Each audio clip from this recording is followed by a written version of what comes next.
Mari kita buka Alkitab sama-sama. Mazmur 40 ayat yang pertama. Hari ini saya kembali akan menyampaikan bagian yang kedua dari seri khotbah yang saya sudah mulai minggu lalu. Saya berikan judul dari seri khotbah ini yaitu ketika diizinkan menunggu. Ulangin sama-sama, ketika diizinkan menunggu. Nah, kita mau belajar lanjutan dari apa yang kita udah bahas dari minggu lalu. Tentang apa yang harus kita perbuat di saat kita diizinkan untuk menunggu. Nah, saudara, selama bulan Juni ini saya udah janji kepada jemaat saya akan membahas tentang waktu Tuhan. Yang pasti adalah waktu Tuhan pasti yang terbaik. Ya, kita mau baca ayat 1 dari Mazmur 40 untuk kita mendasari pembahasan kita hari ini. Baca dengan suara yang keras. 1, 2, 3. Untuk pemimpin biduan Mazmur Daud. Sama-sama aku sangat menanti-nantikan Tuhan. Lalu ia menjenguk kepadaku dan mendengar teriakku minta tolong. Ketika diizinkan menunggu. Minggu lalu kita sudah belajar dari ayat ini bahwa di saat kita diizinkan untuk menunggu, kita harus belajar untuk menunggu dengan sabar. Senggol kanan kiri kasih tahu sabar. Sabar. Dan kita sudah belajar minggu lalu dari part 1 dari seri khotbah ini. Saya mengajarkan bahwa ketika kita diizinkan menunggu, kita belajar untuk menikmati masa tunggu. Nah, saya menyampaikan 3 poin. Bagi saudara yang belum mengikuti, saya review sedikit. Bagi yang mau dengar fullnya, saudara boleh dengar di YouTube. Yang pertama, bagaimana kita bisa menikmati masa tunggu. Yaitu kita harus sadar bahwa kita sedang hidup dalam jawaban doa. Saudara harus ingat bahwa setiap kita dalam kehidupan kita pasti sudah banyak doa-doa kita yang sudah dijawab oleh Tuhan. Ya kan? Saya mau ingatkan kepada para istri, suamimu adalah jawaban dari Tuhan. Kok gak ada yang amin ibu-ibu? Pak, istrimu adalah jawaban dari Tuhan. Nah, jam ini bapak-bapak lebih rohani saudara ya. Orang-orang tua anakmu senakal apapun dialah jawaban dari Tuhan. Ya kan? Kita harus sadar bahwa sudah begitu banyak doa yang sudah dijawab oleh Tuhan. Saya menyampaikan satu quote minggu lalu. Jangan biarkan satu doa yang belum dijawab membuat kita lupa akan 1000 doa yang sudah dijawab oleh Tuhan. Bukankah dalam hidup kita sudah banyak doa-doa kita yang sudah dijawab? Jangan sampai cuma hanya karena satu yang belum dijawab kita marah dengan Tuhan, kita kecewa dengan Tuhan. Yang kedua, kita belajar untuk menikmati masa tunggu. Kita harus sadar bahwa saya tidak bisa melihat, tetapi Tuhan melihat. Karena Tuhan kita adalah Alfa dan Omega. Dia yang melihat kehidupan kita. Dia yang tahu cerita hidup kita. Dan dia yang akan menulis hidup kita. Kenapa? Dia sutradara yang terbaik. Dan sutradara yaitu Tuhan Yesus mengatur hidup kita sedemikian rupa. Sehingga hidup kita bukan mengalami kekalahan terus. Tetapi bersama dengan dia kita lebih dari pemenang. Dan yang ketiga kita belajar untuk kita menikmati masa tunggu. Kita harus sadar untuk semuanya ada musimnya. For everything there is a season. Masa susah ada musimnya tapi ada akhirnya juga. Mungkin hari ini saudara berada di musim kekurangan. Percayalah musim kelimpahan segera tiba dalam hidup saudara. Mungkin saudara berkata, Pak saya ngalamin musim yang tidak enak. Percayalah ada musim yang lebih baik yang sedang menanti saudara.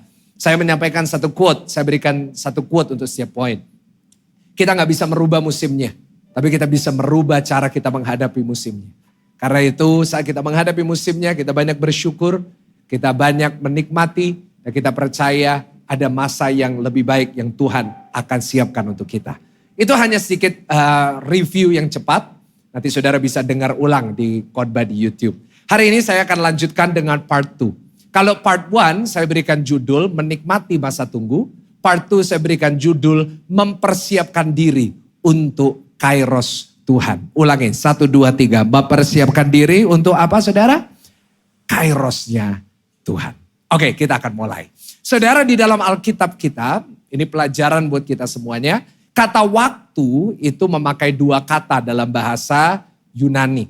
Ya, Alkitab kita dibagi 2, perjanjian lama, perjanjian baru. Perjanjian lama ditulis dalam bahasa Ibrani. Perjanjian baru ditulis dalam bahasa Yunani. Nah, dan dalam bahasa Yunani ada 2 kata yang dipakai untuk menjelaskan tentang waktu. Yang pertama adalah kronos, ulangin sama-sama apa? Yang kedua adalah sama-sama. Jadi dua ini selalu dipakai untuk menjelaskan tentang waktu. Nah, kita bahas dulu tentang kronos. Saudara, kronos ini apa? Kronos ini ukuran waktu yang kuantitatif. Waktu yang bisa diukur, yang bisa dikuantify. Seperti apa jam yang kita miliki setiap hari. Setiap kita di ruangan ini dikasih berapa jam, saudara? 24 jam. Ada di sini yang pakai Rolex waktunya nambah 2 jam? Nggak ada ya, kita semuanya 24 jam. Semuanya dikasih waktu yang bisa diukur. Saya khotbah pun ada ukuran waktunya. Saya diberikan ukuran waktu, khotbahnya tinggal 39 menit. Saya diberikan ukuran waktu, sekarang waktunya jam 12.43. Ini namanya kronos. Saya khotbah harus ngikutin kronos. Kalau khotbah saya nggak ngikutin kronos, khotbah saya bisa 3 jam lagi. Saudara mau? Beneran mau? Saya yang nggak mau. Karena ada Pak Wiryo Hadi setelah ini Bapak Ibu Saudara. Dan kita semuanya tahu bahwa waktu itu kita nggak bisa lari daripadanya. Kita semua harus menjalaninya. Usia kita itu diukur pakai kronos. Di sini usianya berapa itu diukurnya pakai kronos. Ya, ada yang usianya 30, 40, 50. Kita nggak bisa lari dari kronos usia kita. Karena itu kalau ada orang yang bilang dan ketemu saudara bilang, aduh mukamu kelihatan tambah muda, itu gombal. Senggol kanan kiri, gombal. Kenapa biasanya kalau ngomong gitu ada udang di balik kue tiaunya ya. Jadi kita gak pernah bisa mundurin waktu. Kita gak bisa memperlambat meskipun pakai skincare. Oh Pak saya pakai Sulwasu. Oh saya bisa anti-aging, oke. Kalau kau pakai that's good tapi kau gak bisa lari. Tetap bagaimanapun usia akan kelihatan.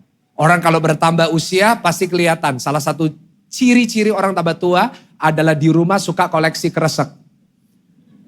Suka koleksi itu, berarti pada orang tuanya di sini saudara ya kan. Nah jadi usia itu diukur pakai kronos, semuanya itu diukur pakai waktu. Nah kairos ini apa? Kalau kronos itu ukuran waktu, kairos ini sebenarnya bicara tentang satu momen atau satu titik atau satu waktu yang tepat. Waktu yang apa? Karena itu tadi saya sebelum khotbah saya nyanyi waktu yang tepat. Karena waktu yang tepat itu literally artinya kronos. Yaitu satu waktu yang sudah ditentukan, satu kesempatan yang tepat, di mana semuanya diatur menjadi tepat. Dan ini datang di dalam kehidupan seseorang, setiap kita akan mengalaminya. Saudara semua di ruangan ini, baik yang muda maupun saudara sudah senior, sudah tua, percayalah di hidup saudara, Tuhan akan mengatur kairos di dalam kehidupan saudara.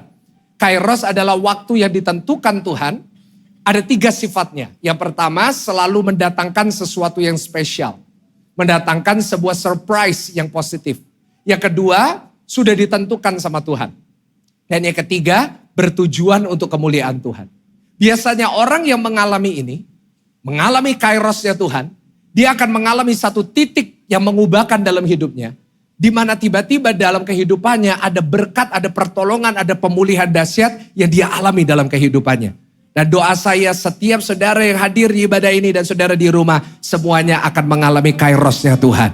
Yang mau kasih tepuk tangan dengan semangat Bapak Ibu Saudara ya. Kairos Tuhan bisa terjadi kepada siapapun, kapanpun, dan bagaimanapun. Kita gak bisa tahu karena sudah ditentukan sama Tuhan. Tetapi yang pasti adalah bagi kita yang mengasihi Tuhan, Tuhan udah mempersiapkan waktu itu. Karena firman Tuhan berkata dalam 1 Korintus, apa yang tidak pernah dilihat mata, tidak pernah didengar telinga, tidak pernah timbul dalam hati, Tuhan sediakan bagi orang yang, saudara semua mengasihi Tuhan di sini, amin? Artinya Tuhan udah siapin kairos buat saudara. Bagi saudara hari ini yang lagi struggling dalam pekerjaan saudara, waktu kairos Tuhan tiba, nanti Tuhan akan angkat pekerjaan saudara. Bagi saudara hari ini belum dapat jodoh, percayalah waktu kairos Tuhan tiba, Tuhan akan pertemukan saudara dengan orang yang tepat. Yang jomblo semuanya pada amin saudara ya. Dan kairos ini dapat terjadi dalam kehidupan orang dalam berbagai titik dalam hidupnya. Dan terjadinya dalam 3 aspek, dalam 3 titik besar dalam hidup kita. Kapan kairos Tuhan tiba? 3 titik. Yang pertama kairos Tuhan tiba, itu bicara tentang hari keselamatanmu. Ulangin sama-sama, yang pertama hari apa saudara? Jadi kairos Tuhan itu bicara juga tentang hari Tuhan panggil saudara percaya sama Tuhan Yesus. Untuk saudara benar-benar memberikan hidup saudara kepada Tuhan Yesus sebagai juru selamat. Coba renungkan, ingat baik-baik. Kapan hari itu datang dalam hidup saudara? Saya masih ingat kairos saya diselamatkan. 31 Desember waktu itu. Waktu saya umur 9 tahun. Saya berada dan ibadah di gereja opa saya. Jauh sebelum GSJS ada. Saya ibadah di gereja opa saya di ibadah tutup tahun yang masih pagi. Di ibadah itu saya menyerahkan hidup saya buat Tuhan. Saya dijamah Roh Kudus, saya menerima karunia bahasa roh. Saya memberikan hidup saya kepada Tuhan. Setiap kita punya kairos tentang keselamatan. Jangan pernah lupa hari itu. Ya, saudara di usia berapa diselamatkan. Tapi ada juga yang kairosnya belum datang. Mungkin suamimu, istrimu, anak-anakmu belum terima Tuhan Yesus. Tapi percayalah kairos Tuhan akan segera tiba. Karena firman Tuhan berkata satu orang diselamatkan, seisi keluarganya diselamatkan. Amin. Tepuk tangan, jangan cuma satu orang. Mungkin dia sedang berharap itu buat suaminya, buat istrinya. Yang kedua, kairos Tuhan bukan cuma tiba pada hari keselamatan, tapi tiba waktu hari kematian. Nah ini diem semuanya kalau ini saudara. Tapi kairos Tuhan akan tiba di waktu yang ditentukan kapan saudara dipanggil sama Tuhan. Kita nggak tahu di ruangan ini siapa berikutnya yang meninggal. Tapi yang pasti dari antara 1.800 jiwa di ruangan ini dan berapa ribu yang ada di rumah. Kita yang berikutnya loh. Banyak yang mukanya jadi pucat loh saudara ya kan. But it's true, maybe it's me. Mungkin saya yang dipanggil Tuhan, kita nggak tahu. Tapi mungkin juga saudara. Tapi semuanya udah ditentukan sama Tuhan. Nah, kita nggak bisa menolak kapan kita dipanggil sama Tuhan. Itu juga bicara tentang kairos. Tetapi yang ketiga, kairos Tuhan bisa datang dalam aspek mujizat. Ulangin sama-sama yang ketiga apa? Di mana ada satu titik dalam hidup kita, Tuhan menyediakan mujizat yang akan mengubah kehidupan. Nah itu dia. Kita tidak bicara hari ini tentang keselamatan karena saya yakin semua yang mendengar firman ini semua sudah diselamatkan Tuhan. Yang kedua, saya nggak akan membahas tentang kematian karena di sini belum ada yang mati. Coba periksa kanan kiri, masih hidup kan? Nah, masih hidup semuanya. Nah, hari ini saya mau bahas tentang yang ketiga. Karena banyak dari saudara hari ini menantikan mujizat dari Tuhan, setuju nggak? Saudara lagi nunggu Tuhan mengubah hidup saudara. Percayalah kalau kairos Tuhan tiba, mujizat Tuhan pasti dia kerjakan dalam hidup saudara. Tepuk tangannya paling meriah buat Tuhan. Nah, tetapi kairos itu bisa datang dan pergi dan kita bisa kelewatan. Bisa loh kita kelewatan kairosnya Tuhan. Contohnya di mana?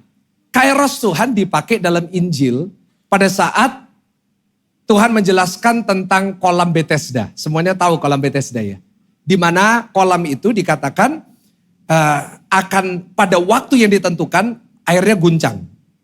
Dan waktu guncang, waktu kairos tiba, siapa yang pertama kali masuk ke dalam kolam itu, apapun penyakitnya pasti disembuhkan. Nah ada seorang pria 38 tahun nunggu kairos. Kairosnya tiba, tapi dia kelewatan. Kenapa? Udah didahului orang. Karena dia gak siap, karena dia sakit. Banyak orang yang lain juga kelewatan kairos. Saudara juga gitu, Tuhan bisa kirim kairos itu terjadi dalam hidup saudara hari ini. Tapi kalau kita gak siap, kita bisa kelewatan. Karena itu hari ini kita mau belajar. Supaya gak kelewatan gimana caranya. Saya tutup khotbah saya hari ini. Saya mau tunjukkan sama saudara ada 3 persiapan kita. Untuk kita menerima kairos Tuhan. Doa saya sebagai gembala buat saudara semua. Dalam waktu dekat saudara semua mengalami kairosnya Tuhan. Amin. Yang pertama kita buka. Hari ini dari 3 persiapan ini kita mau belajar dari 3 orang yang mengalami kairosnya Tuhan. Dan imani ini yang saudara juga akan alami dalam kehidupan saudara. Yang pertama, Ayub 42 ayat 10. Ya, jadi hari ini 3 tokoh kita bahas secara cepat. Ayub 42 ini yang ke-10. Kita baca ayat ini sama-sama dengan suara keras. 1, 2, 3. Lalu Tuhan memulihkan keadaan Ayub setelah ia meminta doa untuk apa? Dan Tuhan memberikan kepada Ayub apa saudara? Berapa kali lipat? 2 kali lipat dari segala kepunyaannya. Nah, inilah hari kairos buat Ayub. Di mana Tuhan memulihkan keadaan dia. Dia kehilangan banyak, 10 anak mati. Kehilangan semua hartanya, istrinya meninggalkan dia. Teman-temannya fitnah dia. Kehilangan banyak.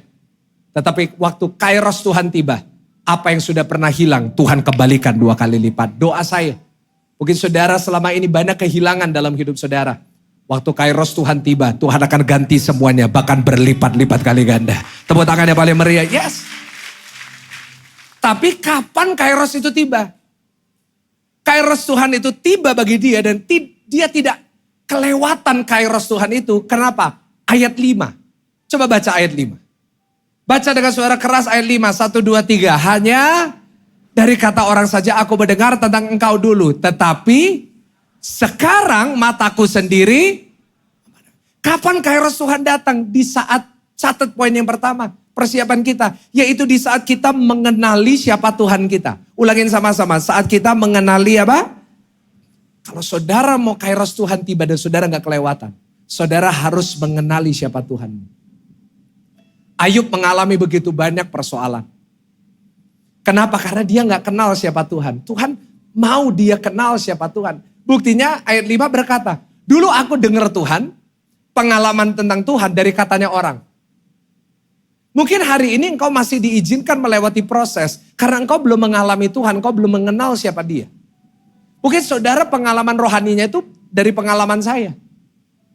Tapi saya berdoa di tempat ini, setiap pribadi yang mendengarkan firman ini, saudara semuanya mengenali siapa Tuhan kita. Yang mau katakan amin. Ayub sebelumnya gak kenal, karena itu diizinkan ngelewatin proses. Dan prosesnya gak mudah. Dia harus melewati kronos berhari-hari. Di mana dia menderita. Dan satu hari bagi dia serasa seperti beberapa bulan. Karena itulah kronos. Kalau sesuatu berjalan dengan baik, waktu itu gak kerasa. Waktu kita lagi diberkati, waktu gak kerasa kan? Aduh Pak, 6 bulan gak kerasa ya tahun ini. Itu yang ngomong biasanya orang yang diberkati. Tapi ada yang lagi kesusahan bilang, siapa bilang gak kerasa? Setiap tanggal 1 gak bisa bayar cicilan. Nah itu. Kerasa kalau lagi susah. Ayub, aduh.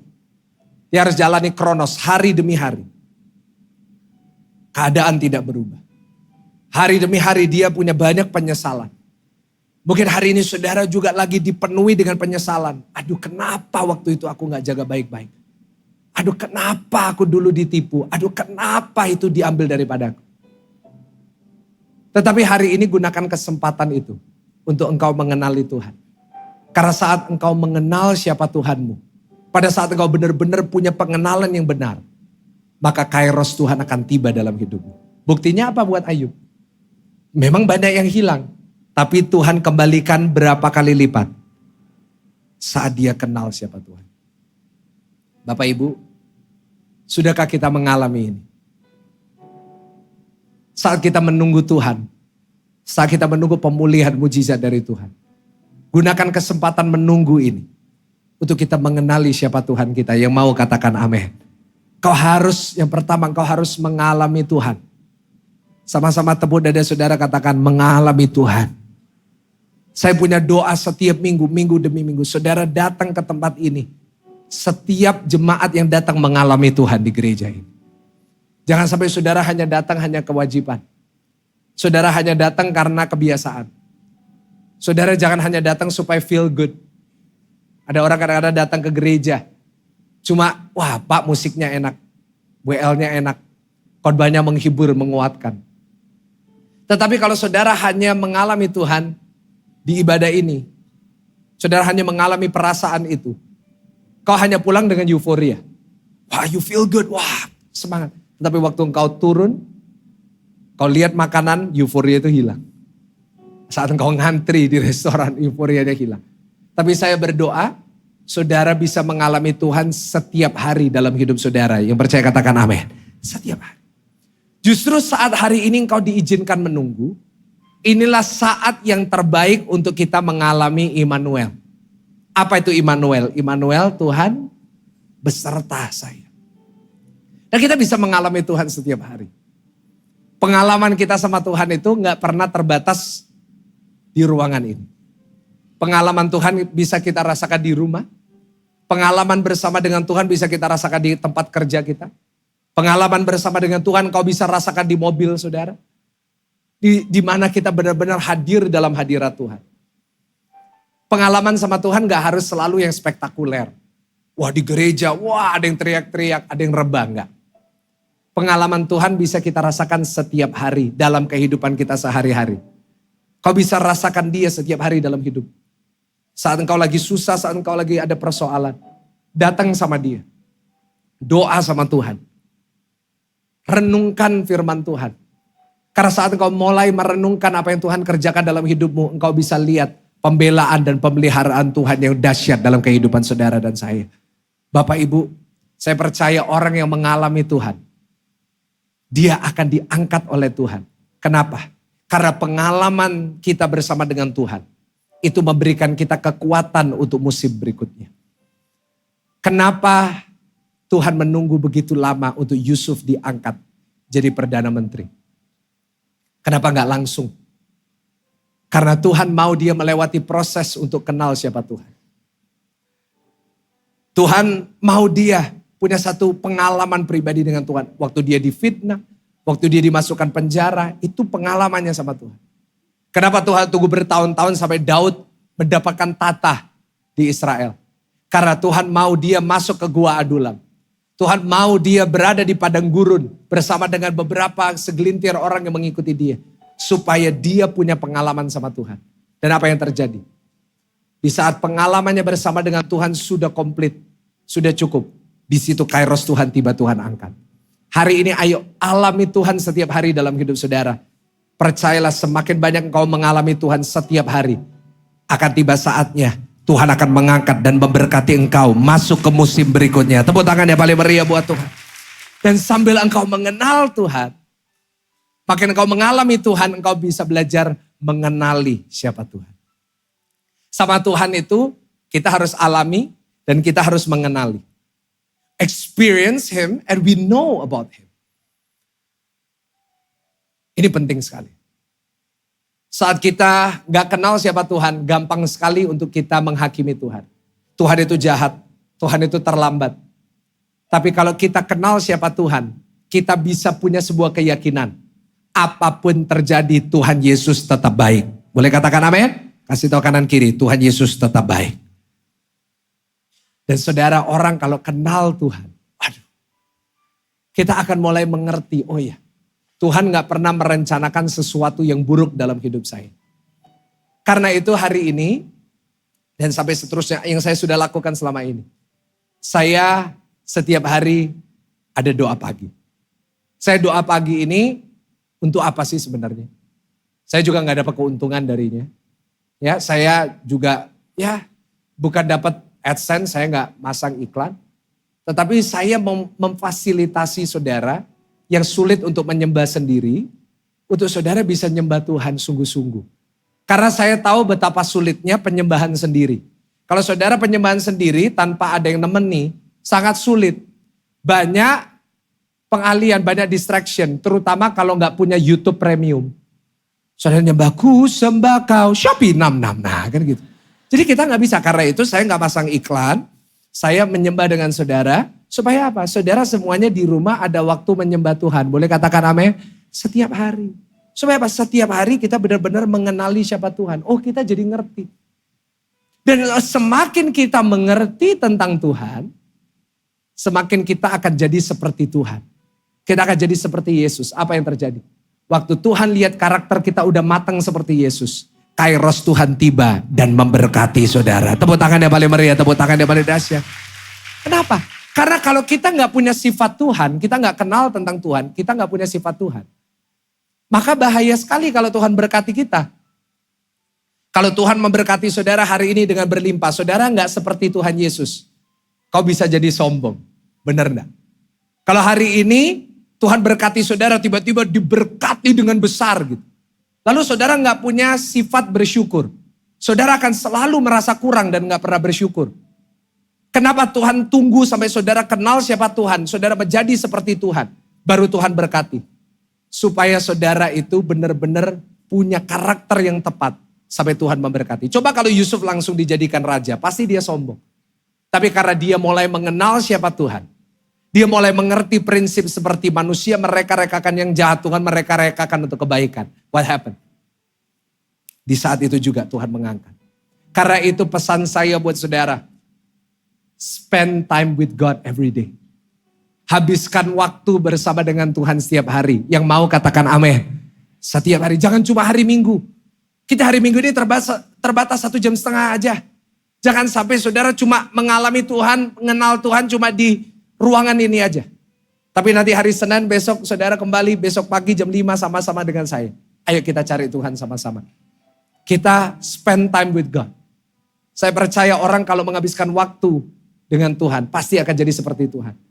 Kalau saudara ini banyak menghabiskan waktu dengan seseorang, makin lama makin mirip. Saya bersyukur hari ini, saya merayakan ulang tahun pernikahan saya dengan istri saya. Saya bersyukur sekali sama Tuhan, Tuhan kasih saya seorang istri yang sangat baik. Dan tahun ini ekstra spesial, karena setelah melewati banyak wedding anniversary bersama. Akhirnya tahun ini saya bisa merayakannya dengan anak saya, Tiffany Abi Gunawan. Saudara, anak saya makin lucu dan anak saya itu saya belajar sesuatu waktu saya lihat anak saya. Dia itu kan banyak spend time sama saya setiap hari. Kita nggak pakai susternya Michael Gunawan, MG. Ya, dan saya menghabiskan banyak waktu sama dia. Kalau saya nggak ada doa pagi, kalau saya nggak ada aktivitas pelayanan, saya selalu bersama dengan dia. Dan dia itu makin lama makin mirip saya. Dia itu belum 5 bulan, 6 bulan, dia itu udah bisa tertawa. Boleh gak ditampilin videonya? Ini pertama kali kemarin dia masih 4 bulan sedikit, dia udah bisa tertawa. Ada suaranya? Ini bukan nangis loh saudara.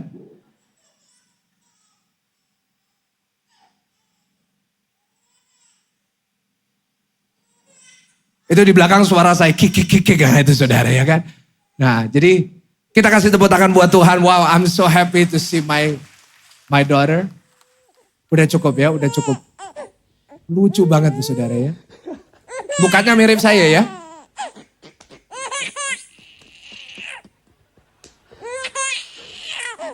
Gak apa-apa ya, kita nonton sebentar ya.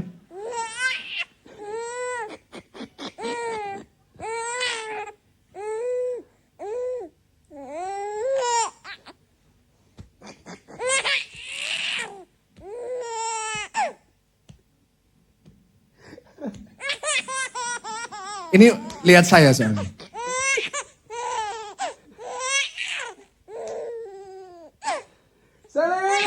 Oh itu saya manggil istri saya saudara ya. Oke stop. Nanti banyak yang memalukan yang lain. Kita kasih tepuk tangan buat Tuhan. Yang paling meriah itu. Karena saya begitu excited. Saya lihat dia pertama kali tertawa. Saya langsung teriak Selin. Aduh. Kenapa dia tuh bisa belajar gitu? Dia bisa belajar teriak-teriak.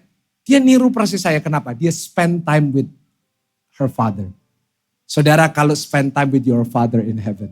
Saya percaya saudara akan makin seperti dia.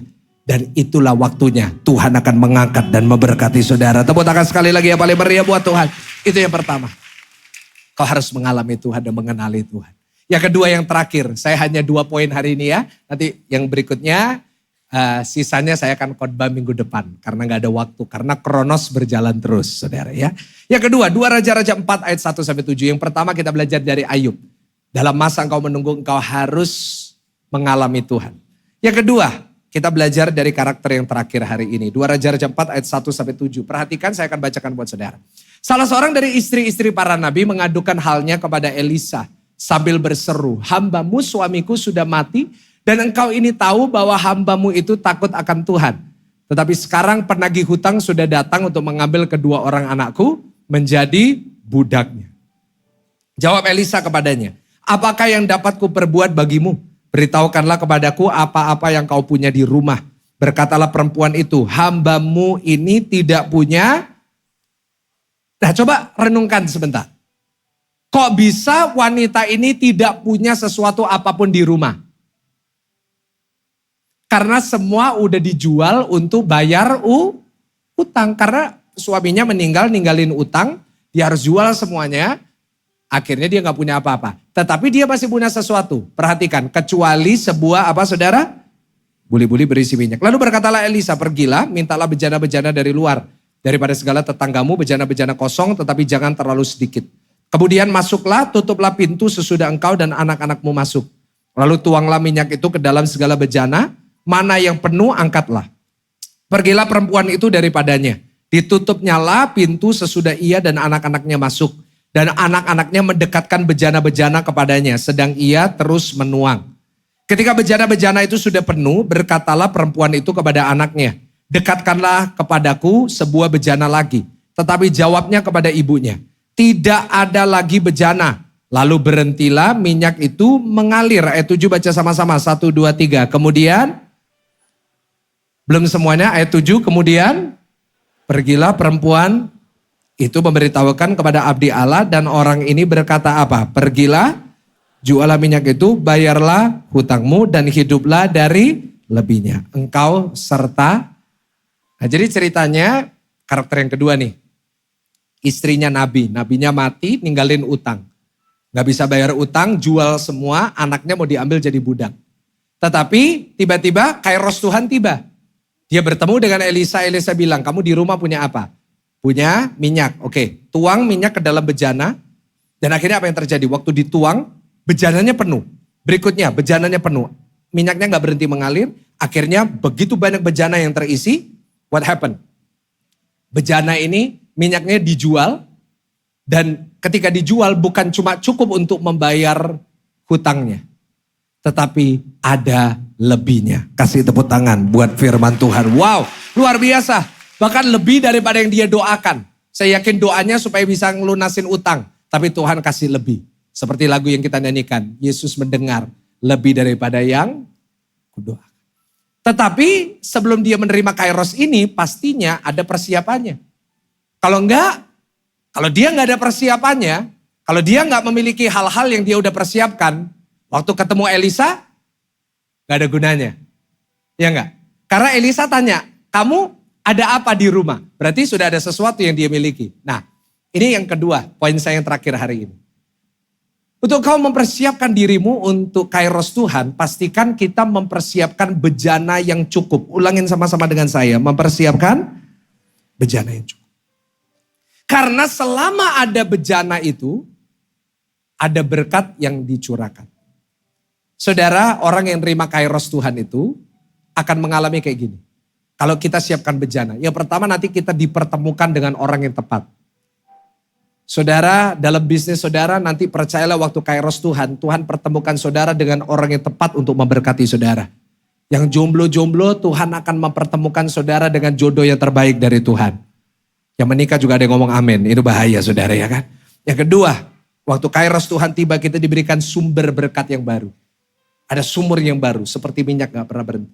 Dan yang ketiga, kita akan mengalami too good to be true. Saudara nanti akan di satu musim dalam hidupmu kau akan ngalamin. This is too good to be true. Wah, luar biasa bukan? Tapi persiapannya harus benar. Wanita ini memiliki dua hal yang memberkati dia dalam kairos Tuhan. Yang pertama, yang dia miliki adalah minyak-minyak dalam buli-buli, minyak dalam buli-buli. Yang kedua, ada bejana dari dirinya yang di rumah ada dan dari tetangga-tetangganya. Jadi dua ini yang harus kita persiapkan Bapak Ibu. Sebelum kita menerima kairos Tuhan. Bukan berarti habis ini semua pulang beli minyak. Bukan. Tapi kita mau belajar apa artinya buat kita. Yang pertama kita bahas dulu minyak dalam buli-buli. Tampilin 2 Raja-Raja 4 ayat 2. Ini rahasia firman di sini. Jawab Elisa kepadanya. What can I do for you? Apa yang dapat aku perbuat bagimu? Beritahukanlah kepadaku apa-apa yang kau punya di rumah. Berkatalah perempuan itu, hambamu ini tidak punya sesuatu apapun di... Kan tadi kita udah diskusi. Kenapa kok gak bisa ada apapun di rumah? Kenapa? Semuanya udah... Tapi dilanjut. Kecuali sebuah... Pertanyaan saya sederhana. Kenapa minyaknya gak ikut dijual? Kan semua yang lain udah gak ada, udah dijual.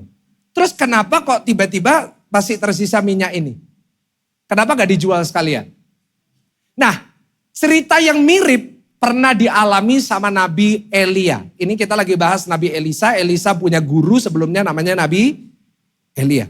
Nabi Elia, kalau saudara pernah dengar cerita ini, saya yakin pernah dengar, saya pernah khotbahin. Elia pernah datang ke rumahnya seorang janda di sebuah kota namanya Sarfat. Pernah dengar ya? Elia dan janda Sarfat. Ceritanya sama. Janda Sarfat ini cuma punya segenggam tepung dan sedikit minyak dalam buli-buli. Nah, minyak dalam buli-bulinya ini kan mirip. Di sini ceritanya Elisa juga ada minyak, buli-buli berisi minyak. Tapi beda. Kalau bagi janda Sarfat, minyaknya ini minyak yang dipakai untuk masak. Kenapa? Karena ada tepung mau dijadikan apa? Roti. Itu minyak untuk masak. Dan kata buli-buli dalam satu raja-raja, itu katanya beda dengan dua raja-raja. Ceritanya lain. Kalau janda Sarfat, buli-bulinya itu pakai kata bahasa Inggrisnya itu krus. Kalau seorang chef di sini pasti tahu yang namanya ada merek panci namanya Le Creuset. Itu tempat untuk masak. Nah, jadi krus yang dipakai di sini itu dipakai untuk minyak. Yang dipakai untuk masak. Tetapi dalam dua raja-raja, kata buli-buli itu pakai kata yang berbeda. Pakai kata asuk. Asuk memiliki arti tempat menyimpan minyak yang dipakai untuk mengurapi. Jadi sebenarnya buli-buli di sini bicara tentang tempatnya minyak urapan. Saya mau tanya, siapa yang pakai minyak urapan pada perjanjian lama? Kalau saudara perhatikan di perjanjian lama yang pakai minyak urapan itu nabi. Artinya buli-buli berisi minyak yang berada di rumah janda ini bukan miliknya. Milik siapa? Suaminya yang udah mati. Karena seorang nabi ini gak bisa bayar utang. Dia tetap jadi nabi sampai dia mati. Kemanapun dia pergi yang dia bawa cuma satu. Apa? Tempat minyak urapan. Jadi saudara, minyak dalam buli-buli ini bicara tentang sesuatu yang lebih daripada sekedar minyak. Ini bicara tentang apa? Bicara tentang kesetiaan dalam panggilan. Bicara tentang kesetiaan, kasih tahu kanan kiri, setia. Buli-buli ini bisa berada di rumah karena suaminya tidak pernah meninggalkan panggilannya. Suaminya tetap menjadi nabi. Seandainya suaminya berhenti jadi nabi. Dia berkata, aku jadi nabi melayani Tuhan tapi gak bisa bayar utang. Percuma, dia ninggalin kenabiannya. Bisakah ada minyak itu di rumah? Tapi karena dia setia sama panggilannya. Tuhan pakai panggilannya itu untuk memelihara dan memberkati keluarganya. Kasih tepuk tangannya paling meriah. Wow, dahsyat Bapak Ibu Saudara. Kairos Tuhan tiba-tiba bisa terjadi. Hanya karena kesetiaan. Dengar baik semua yang datang di sini. Yang Tuhan cari bukan kepintaran saudara. Yang Tuhan cari adalah kesetiaan. Sama-sama tepuk dada saudara, katakan saya harus setia. Orang setia diberkati sama Tuhan. Orang kalau setia, setia dalam rumah tangga, setia dalam pekerjaan. Kau akan lihat perkara yang luar biasa. Kadang-kadang kita ini selalu mencari hal yang baru. Waktu kita mengerjakan sesuatu gak menghasilkan apa-apa, kita cari yang berikutnya. Apalagi ya bisa aku kerjakan? No. Stop mencari hal yang baru ketika yang lama belum kita beresin. Tuhan gak akan pernah kasih kita instruksi baru sampai ketaatan kita yang lama belum kita kerjakan. Hari ini apa yang Tuhan percayakan di tanganmu? Bisnis itu yang belum berkembang, setia kerjakan itu. Usaha itu yang kelihatannya gak membuahkan apa-apa, setia sama itu. Percayalah dari kesetiaan saudara. Waktu kesetiaan saudara bertemu dengan kairosnya Tuhan. Tuhan akan pakai itu untuk memberkati saudara, melipat gandakannya dalam hidup saudara. Belajar setia. Kerjakan terus Pak. Kalau mestinya besok engkau mau berhenti dalam pekerjaan itu. Kau mau resign dari pekerjaan itu. Besok batalkan niatmu. Setia. Kerjakan terus. Usaha terus. Percayalah pasti Tuhan akan memberkati saudara di kairos Tuhan. Dan yang kedua yang terakhir, pemain musik silakan naik. Ada minyaknya. Tapi minyaknya dituangkan ke apa saudara? Bejana. Jadi selain kita setia, kita juga harus mempersiapkan bejana. Harus ada tempatnya. Ini bicara tentang apa? Ini bicara tentang diri kita yang udah diberikan sama Tuhan bejana-bejana. Kita semua diberikan bejana yang kosong. Bejana kita itu apa? Ini. Apa ini? Akal budi. Akal budi kita itu melahirkan apa? Talenta. Tuhan udah kasih kita semua talenta. Talenta kita beda-beda. Ada yang bisa nyanyi, ada yang bisa ngomong, ada yang bisa masak, ada yang bisa nari, ada yang bisa many things. Tuhan udah kasih kita tempat bejana. Tugas kita dalam kronos kita hari ini adalah kita ngisi bejana itu. Kerjakan talentamu. Karena itu ada cerita, ada perumpamaan. Ya diberi 5 talenta, dikerjakan jadi berapa? Karena 5 dikerjakan, terus cari yang baru jadi 10. Wah, dan Tuhan memberkati. Karena itu kalau hari ini saudara ingin terima berkat besar, pastikan engkau juga mempersiapkan bejana yang banyak. Yang setuju katakan amin. Karena saya catat gini, seberapa banyak bejanamu akan menentukan ukuran berkat yang kita terima. Saya mau tanya, tolong bantu saya jawab. Kalau hari ini saudara disuruh milih ukuran berkat, mau yang small, medium, atau large? Kalau ada extra large, mau large atau extra large? Di Amerika ada extra large. Mau yang mana? Kalau perlu ekstranya 100, besar. Tapi ukurannya itu tergantung dengan bejana yang kau sediakan. Karena Tuhan gak akan pernah memberikan kita lebih daripada besarnya bejanamu. Lihat. Minyak toh, ya kecil, setia sama panggilan. Meskipun setia dalam perkara kecil Tuhan percayakan, kasih, masukin bejana. Bejana keisi penuh, ganti lagi, bejana penuh. Tetapi satu saat, waktu mamanya ini lihat semua udah penuh, mamanya bilang sama anaknya, cari satu lagi. Oh mah, udah habis. Begitu bejananya habis, minyaknya berhenti. Jadi ukuran berkat kita yang tercurah dari surga tergantung juga dengan bejana saudara. Talenta yang kau kerjakan. Saya catat berkat akan berhenti mengalir saat bejanamu udah habis. Jadi ukuran berkat yang datang dari surga itu gak ada batasnya. Batasannya cuma satu. Bejana yang kita siapkan. Nah pertanyaannya, sudahkah kita mengerjakan bejana kita dengan baik? Saudara yang datang sudah gak kerjakan talenta saudara sebaik-baik mungkin?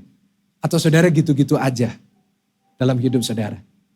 Pekerjaan saudara udah gak dikembangkan dengan benar?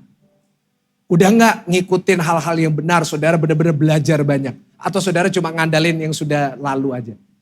Selama engkau berhenti mengisi bejana yang baru, di situ berhenti berkatnya Tuhan. Dan waktu kita siapkan bejana, yang banyak, kita kerjanya banyak, kita rajin, kita usaha. Terus kairos Tuhan tiba.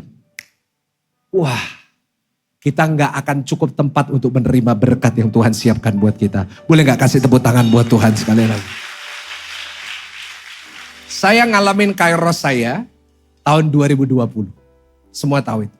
Sebelum 2020 nggak ada yang kenal GSJS. Kenalnya dulu mungkin pernah dengar karena dihujat. Gereja apa gereja 1 jam saja. Makanya kita ubah jadi gereja 1,5 jam. Saudara, 2020 sebelum 2020 gak ada yang kenal GSJS. Gak ada yang kenal Michael Gunawan. Hari ini saya bersyukur Tuhan memberkati pelayanan kita GSJS gereja ini. Bukan cuma onsite, tapi setiap hari Minggu kita mencapai seluruh Indonesia, bahkan di seluruh dunia. Mendengar Injil lewat pelayanan kita. Kasih tepuk tangan yang paling meriah, tepuk tangan yang paling dahsyat. Dari tadi pagi saya lihat live chat dari Papua, dari luar negeri, dari China, dari so many countries. Setiap hari Minggu, saudara gak boleh lupa. Kita lagi ibadah ini lagi disaksikan sama seluruh dunia. Setiap minggu, setiap hari. Tapi ini ada orang yang bilang, oh Pastor Michael ini cuma beruntung hoki aja. Soalnya mukanya bunder, lihat udah lonjong sekarang. Oh, ini cuma momennya aja. Wah ini cuma kebetulan aja. Ya GSJS yang duluan. Ada ceritanya sebenarnya. Enggak langsung, saudara pikir bisa langsung seperti ini? Enggak. Semua dimulai di tahun 2017. Saudara, tahun 2017 saya memutuskan ninggalkan semua. Saya jadi pendeta full time. Saya benar-benar jadi pendeta. Saudara, saya meninggalkan kedokteran. Saya kan sering cerita, saya dulu sekolah dokter, saya jadi pendeta. Kenapa? Karena waktu saya praktek di rumah sakit, saya gak ngerasa damai. Saya tahu itu Tuhan panggil saya jadi pendeta. Karena itu, I decided to leave everything, I become a pastor. Tapi masalahnya adalah, yang saya gak pikirkan adalah, apakah saya bisa menjadi pendeta yang baik? Itu gak tahu. Saya memutuskan itu, saya jadi pendeta. Tapi masalahnya adalah setelah jadi pendeta, kan pendeta itu kan tugasnya kan khotbah toh. Nah tapi saya jadi pendeta gak pernah disuruh khotbah. Karena apa? Karena jujur khotbahnya gak enak banget. Gak bisa khotbah. Jadi dulu zaman itu tahun 2017 kalau saya yang khotbah, jam-jam yang saya khotbah pasti sepi. Kalau pendeta tamu pasti rame gitu. Jadi saya juga sakit hati waktu itu. Cuma ya udah nggak apa-apa mau gimana lagi. Setiap kali saya yang khotbah selalu dikit banget. Dan untuk nggak merugikan gereja, saya memutuskan ya udah kalau perlu ya saya nggak usah khotbah. Akhirnya pendeta tamu yang banyak khotbah, ingat ya tahun 2017, 2018. Saya jarang khotbah kok. Gak pernah saya muncul. Kenapa? Ya gak ada yang mau dengar saya khotbah. Waktu itu saya belum punya brewok. Nah, sekarang udah ada brewok, mau dengar orang. Jadi mungkin kekuatan saya di brewok. Saya jadi bingung, ya udahlah. Saya beberapa kali berpikir saya buat keputusan yang salah. Gampang sekali ya, kita udah kerjakan sesuatu terus gak menghasilkan, kita langsung pikir, oh ini rasanya panggilannya bukan untuk saya. Ini rasanya bukan dari Tuhan. Tapi saya memutuskan untuk setia. Padahal ada beberapa tawaran. Saya masih ingat tawaran saya tahun 2017 itu. Istri saya punya keluarga di Singapura. Kerja di Facebook Singapura. Nah mereka lagi cari dari Indonesia untuk benar-benar handle headquarternya Facebook di Singapura. Untuk Indonesia juga. Jadi saya ditawarin. Gajinya kurang lebih 4.000 sampai 7.000 Singapore dollar tergantung saya. Saya udah mau berangkat karena saya merasa saya gak ada gunanya. Saya jadi pendeta juga gak ada yang ngundang saya. Saya hari Minggu juga gak khotbah. Nah jadi buat apa saya jadi pendeta? Nah tapi Tuhan tetap taruh dalam hati saya untuk saya setia jadi seorang pendeta. Tapi gak pernah khotbah juga. Apa yang saya lakukan? Saya lakukan apa yang saya bisa. Pada saat itu saya mulai ke rumah sakit. Ini kan yang banyak orang gak tahu. Orang pikirnya sekarang pastor cuma mau khotbah depan ribuan orang. Siapa yang bilang? Saya ke rumah sakit tuh, saya ke RKZ, saya ditolakin sama satpam loh. Dipikir, buat apa Bapak kesini? Emang tampang saya bukan pendeta gitu saudara mungkin ya kan? Jadi saya ditolakin sama satpam, gak boleh masuk. Maksud saya itu saya ke rumah sakit, saya mau datengin setiap kamar, saya dengan istri saya masuk ke rumah sakit. Saya datengin ketokin kamar untuk nawarin untuk doakan. Bayangin bukan diminta doa tapi nawarin untuk doain orang. Saya itu. Mungkin saudara ada yang pernah saya datengin. Ya kan? Saya dulu kayak gitu, saya nawarin bawa warta gereja. Saya gedor, misi Pak, mau saya pendeta, boleh gak saya doakan? Banyak yang nolak. Tapi ada juga yang menerima, puji Tuhan saya kasih warta. Saya lakukan itu. Tapi masa cuma itu yang saya bisa lakukan? Saya mulai melakukan yang lain, saya mulai membantu untuk ini dan itu. Nah tiba-tiba saya tuh teringat. Tuhan kasih saya inspirasi, kamu coba buat YouTube. Buat channel untuk gerejamu. 2017 itu. Saya masih ingat 2012-nya saya itu pernah sempat upload satu video. Lama, 2012. Kalau saudara lihat videonya masih saya tampilkan. 2012. Gak ada videonya cuma isi suara. Khotbahnya papa saya, Pak Samuel Gunawan. 7 percikan darah Yesus kalau gak salah waktu itu. Saya yang upload, saya yang buat. Nah, akhirnya 2017 saya aktifkan kembali. Saya mulai karena saya gak bisa khotbah. Saya mulai upload pendeta-pendeta tamu yang khotbah. Kan GCS kan banyak pendeta tamu ya. Saudara tahu kan nanti sore ada video Hadi. Terus minggu depan ada Pak Johan Lumoyendong. Sahabat-sahabat saya. Saya dulu rekam khotbahnya mereka. Saya upload di YouTube. Saya yang buat thumbnail sendiri. Saya ngedit sendiri. Saya dengerin sendiri. Jadi setiap hari kerjaan saya di rumah. Adalah saya dengerin pendeta khotbah. Jujur sampai belenak saudara. Karena semua pendeta saya dengerin dari awal sampai akhir. Khotbahnya 45 menit, 1 jam saya dengerin semua. Setiap hari, 3 khotbah, 4 khotbah. Saya edit, saya buat thumbnail, saya yang upload. Itu yang saya lakukan, every single day. Saya lakukan itu. Lumayan, ada beberapa khotbah yang dilihat 2.000 orang, 4.000 orang. Saya coba upload Michael Gunawan, 20 orang. Gak apa-apa ya. Saya ditertawain anak kecil saudara ya. 20, gak apa-apa. Saya mulai di jadwal khotbah tapi doa puasa. Hari Selasa jam 10 pagi jemaatnya 20 orang. Ya mungkin 20 orang itu yang nonton juga di YouTube. Dipikirnya saknoe pendeta iki ya kan. Akhirnya apa yang saya lakukan? Saya mulai sampai semua pendeta itu yang khotbah di GSJS. Saya tuh hafal gerak-geriknya. Jadi kalau saudara mau suruh saya niruin mereka, saya bisa loh. Persis. Tapi jangan nanti mereka tersinggung saudara ya kan. But I did that every day. Itu yang gak tahu, itu yang semua banda yang gak tahu dipikirnya itu ada admin. No, Michael Gunawan adminnya. Saya buat. Every single. 2019 Tuhan kasih inspirasi buat podcast. Zaman itu gak ada podcast. Oke, saya buat real talk with Michael Gunawan. Saya interview pendeta-pendeta. Daud Tony. Bahas setan. Apalagi kalau sama Pak Daud Tony ya kan. Saya bahas ini. Saya buat konten sendiri. Saya mikir sendiri gimana. Saya wawancara sendiri. Saya tanya sendiri. Kadang-kadang saya jawab sendiri. Karena kalau gak dijawab sama narasumber. Saya lakukan itu semua. Saya upload sendiri. Lumayan banyak yang 20 ribu, 30 ribu. Lumayan. Tibalah tahun 2020. Saya lakukan itu terus 2017 sampai 2020. Tiba 2020, apa yang terjadi 2020? COVID. Saya selalu cerita dari versi saya jual semuanya. Saya gak pernah cerita yang bagian ini. 2020 tiba, COVID, lockdown kan. Pendeta Jakarta boleh gak ke Surabaya? Gak boleh, gak ada yang bisa naik pesawat. Akhirnya pendeta yang biasanya khotbah di GSS gak ada yang bisa khotbah. Akhirnya yang khotbah siapa? Pendeta gak laku ini. Saya khotbah gini. Ya jujur terpaksa terus siapa lagi kalau gak saya yang khotbah? Gak ada yang tahu siapa saya.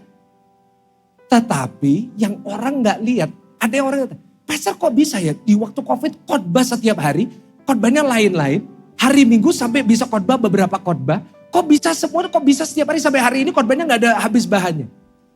Yang gak dilihat orang adalah dari 2017 udah denger no khotbah sampai belena itu.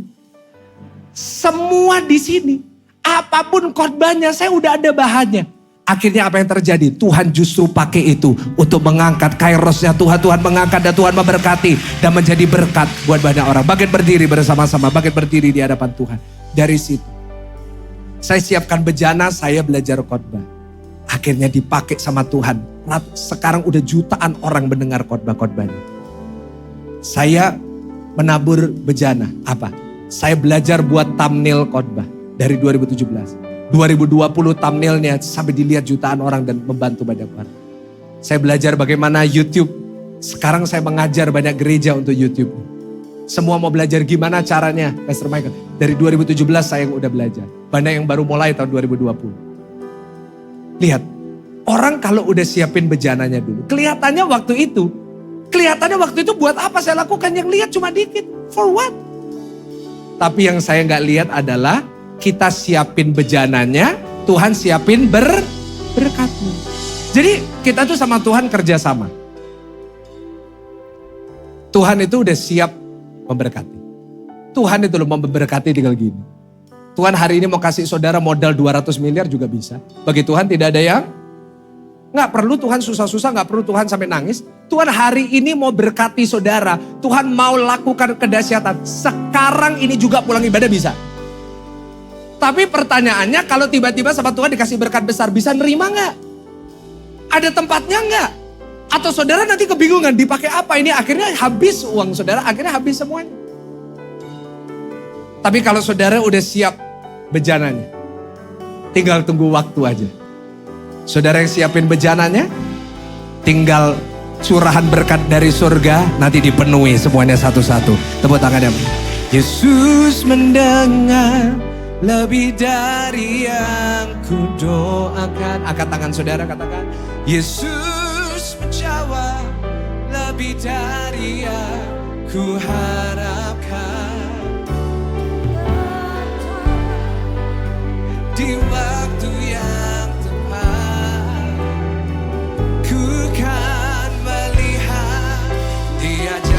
Boleh sambil mengangkat kedua tangan saudara, siap-siap untuk terima kairos Tuhan. Sama-sama kita katakan, oh Yesus mendengar lebih dari yang ku doakan.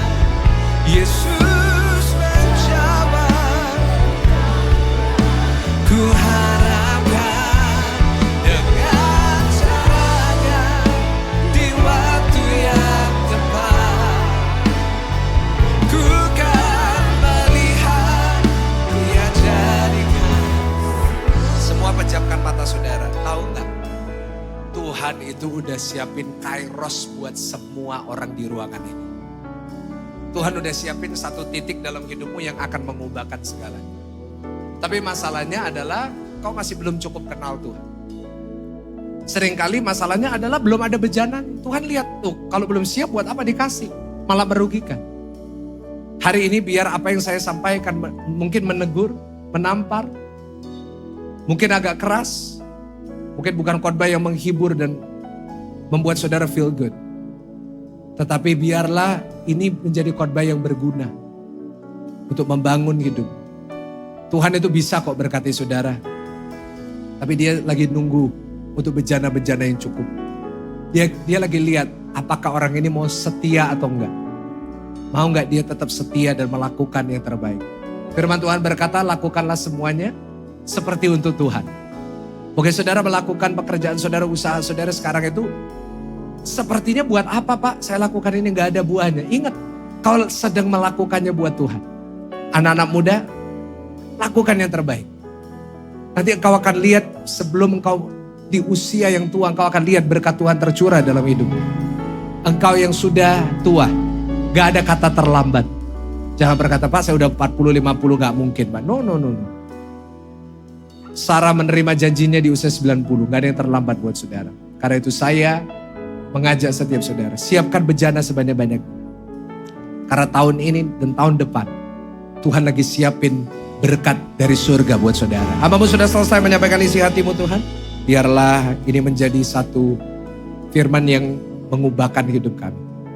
Firman yang menegur kami, firman yang memberkati. Di dalam nama Tuhan Yesus, mari jemaat Tuhan yang sudah diberkati lewat firman Tuhan.